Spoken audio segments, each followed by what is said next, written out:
क्या आप जानते हैं कि आपके घर की डायरेक्शन और हर डायरेक्शन में किया गया पेंट, साथ साथ आपने घर को कैसे डेकोरेट किया है, ये सारी चीजें मिलकर आपकी किस्मत बदल सकती हैं। नमस्कार, मैं हूं महावास्तु सर्टिफाइड आचार्य प्रीति सिंह और आज बात करने वाली हूं कि वास्तु क्या है और ये कैसे काम करता है।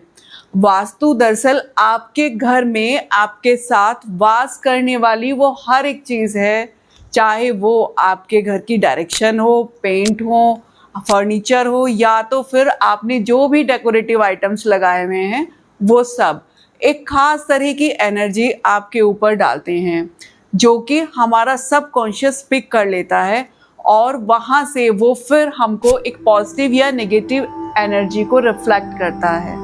जिससे कि अगर हमें पॉजिटिव एनर्जी मिलती है तो हम कहते हैं कि इस घर का वास्तु बहुत अच्छा है और ये घर में रहने वाले मेंबर्स को बहुत ज़्यादा ग्रोथ दे रहा है।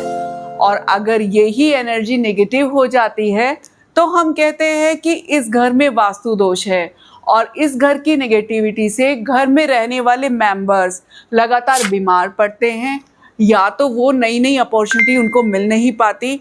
या तो कहीं ना कहीं उनको फाइनेंशियल इश्यूज आ जाते हैं, जिसकी वजह से उनके घर में लड़ाई झगड़े भी बढ़ जाते हैं।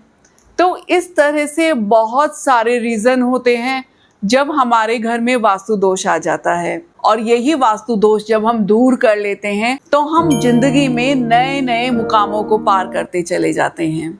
तो आज हम बात करेंगे कि घर की एनर्जी खराब होने से आपको वो कौन से सिम्टम्स है जो दिखाई देने लगते हैं कि आपके घर में वास्तु दोष आ गया है।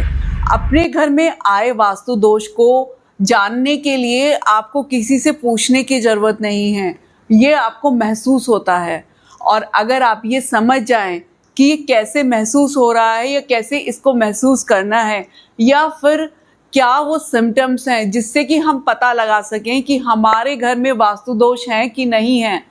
तो आज मैं उसी पर बात करने वाली हूँ। आज मैं आपको 7 ऐसे लक्षण देने वाली हूँ जिनसे आपको पता चलेगा कि आपके घर में कोई वास्तु दोष हो गया है। हमारा मन सबसे ज़्यादा कोमल होता है और जैसे ही घर में कोई भी छोटा सा वास्तु दोष आता है तो हमारे मन को पता चलने लगता है कि कुछ तो गड़बड़ है। तो सबसे पहला लक्षण होता है कि अगर आप भी थोड़ा सा मन में आपके आने लगता है कि कुछ गलत चल रहा है और ये चीज़ ऐसे नहीं ऐसे होनी चाहिए थी, तो इस तरह की जब चीज़ें बार बार आपके मन में आने लगती हैं तो आप एक तरह का मेंटल प्रेशर फील करते हैं और जो कभी कभी डिप्रेशन में भी चले जाते हैं।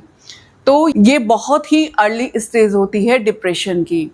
तो जब भी आप अपने मन में घबराहट या मन में कोई संशय देखें तो समझ जाएं कि कोई ना कोई घर में वास्तु दोष है। जब मन खराब होने लगता है तो मन के खराब होने से कहीं ना कहीं आपको हेल्थ इश्यूज आने लगते हैं, या अगर बिना मन खराब हुए भी आप किसी फैमिली मेम्बर में किसी भी तरह का हेल्थ इशू देख रहे हैं और जो कि लगातार रिपीट हो रहा है, तो आप समझ जाइए कि आपके घर में कोई वास्तु दोष है।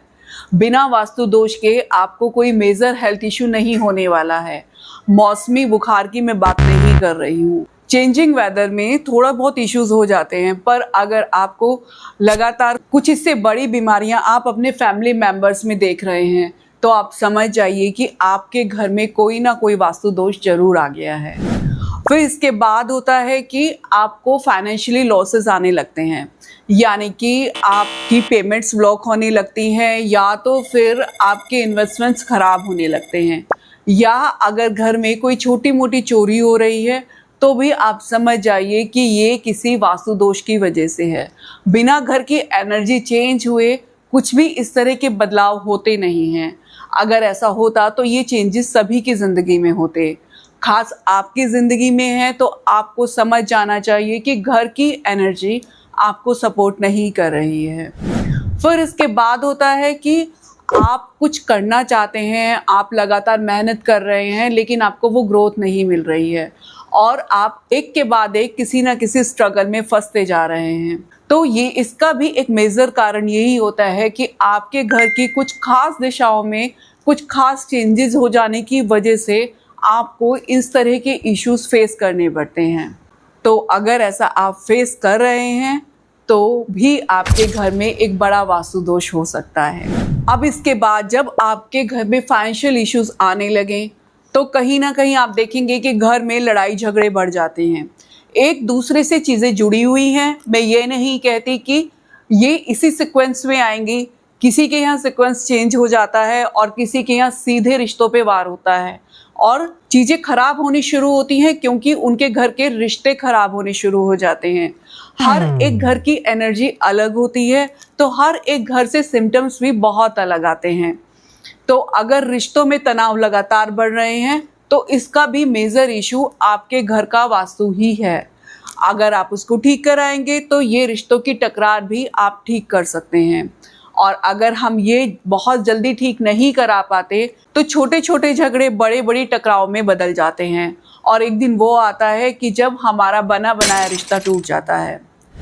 फिर इसके बाद होता है कि आपके छोटे छोटे से लेके बड़े बड़े सपने टूटने लगते हैं और जब सपने आप पूरा करने की बजाय उनको टूटता हुआ देखते हैं तो कहीं ना कहीं आप भी टूटकर बिखर जाते हैं।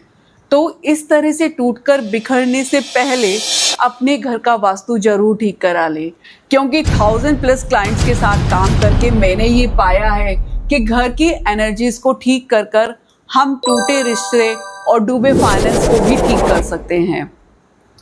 अगर आपको ये वीडियो यूज़फुल लगी हो तो नीचे कमेंट बॉक्स में लिखकर मुझे ज़रूर बताइएगा और आप किस तरह के सिम्टम्स अपने घर में फील करते हैं वो भी आप मुझसे डिस्कस कर सकते हैं। ऐसी ही और भी बहुत सारी वीडियो के लिए मेरे चैनल को सब्सक्राइब करना बिल्कुल मत भूलिएगा।